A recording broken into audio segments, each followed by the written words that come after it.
কিভাবে এই রাগ কমাতে হয় আল্লাহ রাসূল সাল্লাল্লাহু আলাইহি ওয়াসাল্লাম এটাও শিখাই দিয়েছে। শুধু হুজুরে কইছে সুবহানাল্লাহ।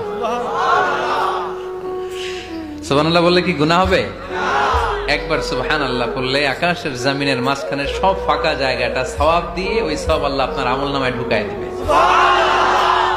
খুব চালাক এই এলাকার লোকেরা, সওয়াবের কথা শুই না, লাভ শুই না। সুবহানাল্লাহ, লাভ আছে যেখানে আমরা আছি। তো হাউ টু কন্ট্রোল অ্যাঙ্গার, কিভাবে রাগ থামাবো? যেহেতু মুত্তাকিনদের 2 নম্বর বৈশিষ্ট্য ওয়াল কাযিমিনাল গায়জ, আল্লাহ রাসূল শিখাই দিলেন 4টা পদ্ধতি শিখালেন রাগ কমানোর। কয়টা মনে থাকবে? অ্যাপ্লাই করবো এগুলো, দেখবো আজকে থেকে রাগ কমে কিনা। পারা যাবে?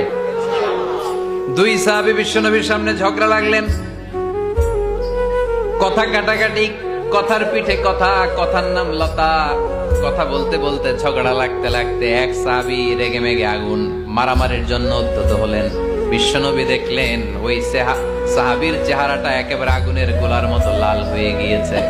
বিশ্বনবী বললেন, ইন্নী লা আ'লামু কালিমাতান, আমি এমন একটা বাক্য জানি, এই রাগান্বিত সাহাবী যদি এখন এই বাক্যটা পড়া শুরু করে দেয়, তার রাগটারে নিমিষেই ঠান্ডা বানায় দিবে কে?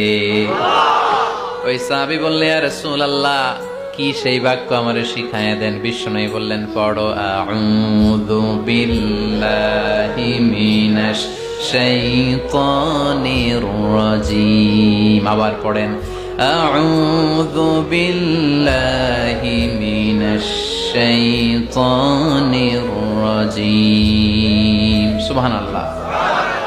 রাগ কমানোর দোয়া, সহিহ হাদিস।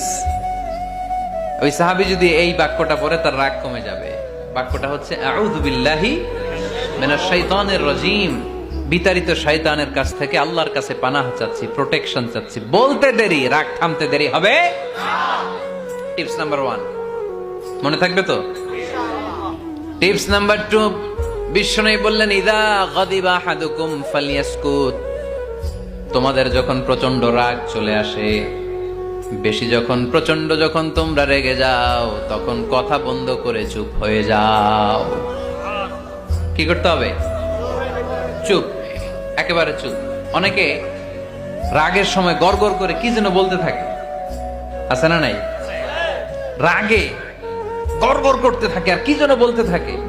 যত বলবেন, যত গালি দিবেন, বলে না গালি দেয় না রাগের সময়, অশ্রাব্য ভাষায় অনেকে গালি গালাজ শুরু করে দেয়, আছে না নাই? না, আসুকুত, ইযা গাদিবা আহাদুকুম ফালইয়াসকুত। আল্লাহ রাসূল